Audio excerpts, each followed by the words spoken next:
తాకట్టులో ఉన్న బంగారాన్ని విడిపించి ఆ రోజు ఆన్లైన్ రేటుకే మేము కొంటాం. Sharma gold company.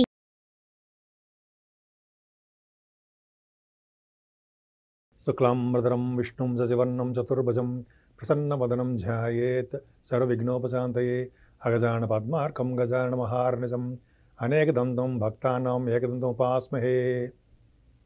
అందరికీ నా హృదయపూర్వక నమస్కారాలు.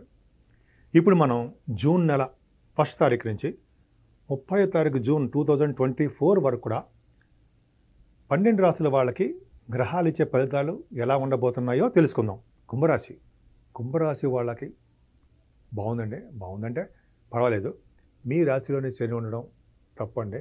అంటే ఏళ్ళటి శని ప్రభావం ఉంది. మోకాళ్ళు నొప్పులు, కీళ్ళ నొప్పులు, కండరాల నొప్పులు ఇవి ఉంటాయి కదండి. మీకు జన శని ప్రభావం మీకు తెలియదే ఉంది.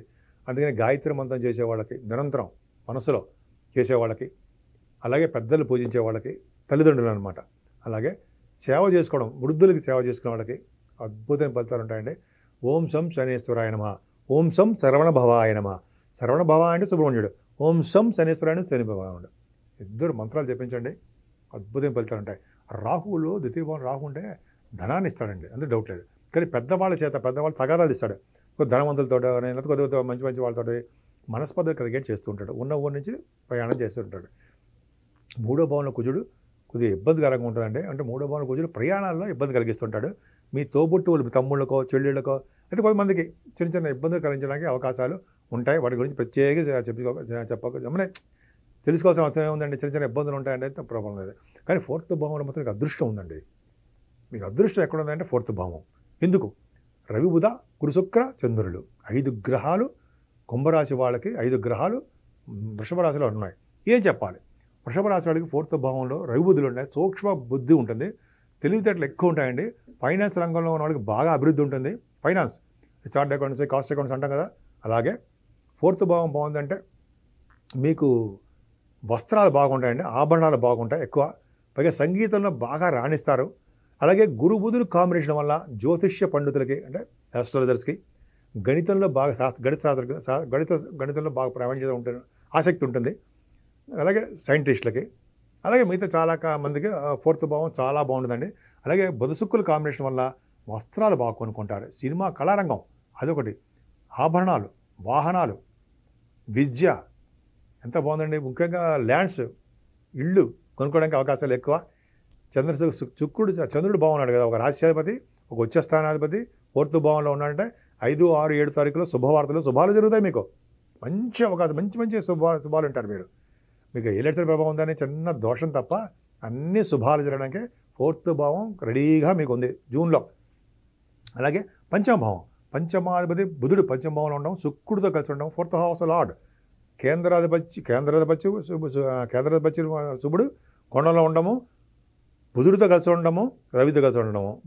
అంటే బుధుడు బాగుంటుందండి, పంచమస్థానం బాగుంది. అంటే మీకేంటే మంచి డ్రెస్సులు ఉండడము, సినిమా, ఇది పంచమస్థానం అదే కదా, కళారంగం ఉంటాం కదా, అదొకటి. డెవలప్ అవుతారు. పైగా ప్రేమగా ఉంటారు. కొంతమంది ప్రేమ పెళ్లి చేసుకుంటారు అనుకుంటే పక్క పెడితే ప్రేమగా ఉండడానికి అవకాశాలు ఎక్కువ.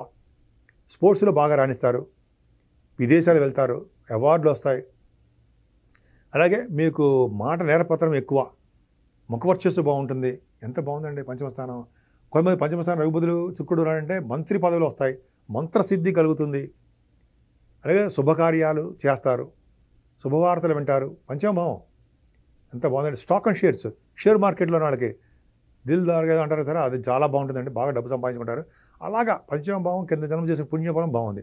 కానీ 7వ స్థానం కొద్దిగా మీకు శని చూస్తాడు కాబట్టి కొద్దిగా దగ్గర వచ్చి సంబంధాలు ఆగిపోవడము, మీరు అనుకున్న సంబంధాలు కాకపోవడము, భార్యాభర్తల విషయంలో ప్రాబ్లమ్స్ రావడము, బిజినెస్ పార్ట్నర్స్ ఇబ్బంది కలగడం జరుగుతుంది. కానీ 8వ స్థానంలో కేతు దోషం కదండి, దోషమే. అందుకనే విఘ్నేశ్వరుడికి, సుబ్రహ్మణ్య స్వామికి నిరంతరము పూజించడం వలన మీకు సంపూర్ణమైన ఆరోగ్యంగా ఉంటారు. ఇప్పటికీ ఉంటారండి. గురుదృష్టి చాలా బాగుంది. తలవంతలంగా వచ్చే ధనయోగం ఉంటుంది. కోర్టు కేసులు ఉంటే కోర్టు కేసుల నుంచి బయటపడతారు, అవేం ప్రాబ్లమ్స్ ఉండవు. అదో మంచి అదృష్టం కలుగుతుంది. భగవంతుని ధైర్యంగా ఉండండి. 8వ స్థానం కాబట్టి, 8వ స్థానంలో గురుదృష్టి ఉంది కాబట్టి తలవంతలంగా వచ్చే ధనయోగం ఉంటుంది. అలాగే 8వ స్థానం బాగుంది కాబట్టి మీకు సేవకా జనం ఉంటారు. అద్భుతంగా ఉందండి. మీకు నిరంతరము దానగుణం చేస్తుంటారండి. సంపూర్ణ ఆరోగ్యవంతులుగా ఉండడానికే గురు బలం ఎక్కువ ఉంది అంటే సందేహం లేదు. అలాగే 2nd హౌస్ లార్డ్ 4th భావంలో ఉన్నాడు గురుడు. ఇందాక చెప్పడం మర్చిపోయాను. 2nd హౌస్ లార్డ్ 4th భావంలో ఉన్నాడంటే జూన్లో విదేశ పర్యటన చేస్తారు. మీరు అవకాశాలు ఉన్నాయి, విదేశాల్లో ఉంటారు, విదేశ పర్యటన చేస్తారు. కుంభరాశి వాళ్ళకి భాగ్యస్థానముని కుజుడు చూడడం వల్ల భాగ్యం వృద్ధి అవుతుంది. భాగ్యాధిపతి కూడా బాగున్నాడు అంటే మీకు నిరంతరము మీరు చేసే ఉద్యోగాల్లోనూ రియల్ ఎస్టేట్ రంగంలో ఉన్న వాళ్ళకి బాగుంటుందండి. అలాగే సాఫ్ట్వేర్ రంగంలో ఉన్న వాళ్ళకి భూములు బాగా కలిసి వస్తాయి. కానీ భూముల వల్ల కొంచెం దోషాలు ఉంటాయి. శని దృష్టి వలన కుజుడు భాగ్యస్థానం చూడడం వల్ల ఉన్నతమైన విద్య రాణిస్తుంది. విద్యలో రాణిస్తారు, సర్వసౌఖ్యము కలుగుతుంది, తీర్థయాత్రలు చేస్తారు, పీఠాధిపతులు కలుస్తారు. ఇలాగ మీకు బ్రహ్మాండంగా ఉంటుందండి. 10th హౌస్ని కూడా భాగ్యస్థానాన్ని కూడా మీకు కుజుడు చూడడం వల్ల కుజుడు కారకత్వాలు ఎలక్ట్రిసిటీ, ఎలక్ట్రానిక్స్, కంప్యూటర్స్, ఎలక్ట్రానిక్ రంగాలు, ఎలక్ట్రిసిటీ రంగాల్లోనే బాగా డెవలప్మెంట్స్ ఉంటాయి. ముఖ్యంగా దశమస్థానాన్ని గురుడు చూస్తున్నాడు. దశమస్థానాన్ని గురుడు చూడడం వల్ల ఇబ్బంది ఏమి ఉండదండి. చక్కగా బ్యాంకింగ్ రంగంలోనూ, విద్యా సంస్థల్లోనూ, ఫైనాన్స్ చేయడం మీరు బాగుంటారు. అలాగే లాయర్స్కి, డాక్టర్స్కి వాళ్ళ వాగ్దాటి బాగుంటుందండి. చక్కగా వాళ్ళకి రాణింపు ఉంటుంది, అవకాశాలు ఎక్కువ ఉన్నాయి. పైగా దశమస్థానం బాగుందంటే ఉద్యోగ భద్రత, ఆడవాళ్ళకి చెప్తున్నాను, ఉద్యోగ భద్రత ఎక్కువ ఉంటుంది, ఉద్యోగాల రాణింపు ఎక్కువ ఉంటుందండి. లాభస్థానం కూడా చాలా బాగుంది, విశేషంగా ధన సంపాదన ఉంటుంది. 4th భావం కాబట్టి, 4th భావంలో ఉన్నాడు కాబట్టి గురుడు. అలాగే 12వ భావాన్ని గురుడు చూస్తున్నాడు. 12వ భావం గురుడు చూస్తున్నాడంటే శారీరక శ్రమ ఉండదండి. శారీరక శ్రమ ఉన్నా కూడా కంఫర్టబుల్నెస్ ఎక్కువ ఉంటాయి, సన్మానాలు జరుగుతాయి, తీర్థయాత్రలు చేస్తారు. అలాగే గుడులు గోపురాలకి ధనం వెచ్చిస్తారు. అలాగే తటాకాలు, బావులు తవ్వించడానికి అవకాశాలు ఎక్కువ ఉంటాయి. చాలా మంచిదండి అది చేస్తే. 12వ భావం అంత అద్భుతంగా ఉంది. విదేశీ పర్యటన, విదేశాల్లో మీరు సన్మానింపడతారు, అక్కడ కూడా రాణింపు ఉంటుంది. సో కుంభరాశి వాళ్ళకి ఏం భయపడాల్సిన అవసరం లేదు. నిరంతరం గాయత్రి మంత్రం చేసుకుంటూ, సుబ్రహ్మణ్య స్వామి ఆరాధన చేసుకుంటూ, సుబ్రహ్మణ్య స్వామి కళ్యాణాలు చేసుకుంటూ, అలాగే తల్లిదండ్రులను సేవ చేసుకుంటూ, అలాగే వృద్ధులకి సేవ చేస్తూ ఉంటే శని వల్ల వచ్చే దోషాలు పోతాయండి. ఓం శం శనేశ్వరాయ నమః, ఓం శం శనేశ్వరాయ నమః, ఓం శం శనేశ్వరాయ నమః. శని భగవాన్ని ఓం శం శరవణ భవాయ నమః, ఓం శం శరవణ భవాయ నమః, ఓం శం శరవణ భవాయ నమః సుబ్రహ్మణ్య స్వామి మంత్రాలని, మూలమంత్రాలను జపించుకుంటుండడం వల్ల అన్ని రంగాల్లోనూ మీరు విజయం సాధించడానికే ఎక్కువ అవకాశాలు జూన్ నెలలో ఉన్నాయి. సుమన్ టీవీలో మీ పర్సనల్ అండ్ బిజినెస్ ప్రమోషన్స్ కోసం కింది నెంబర్కి కాంటాక్ట్ చేయండి.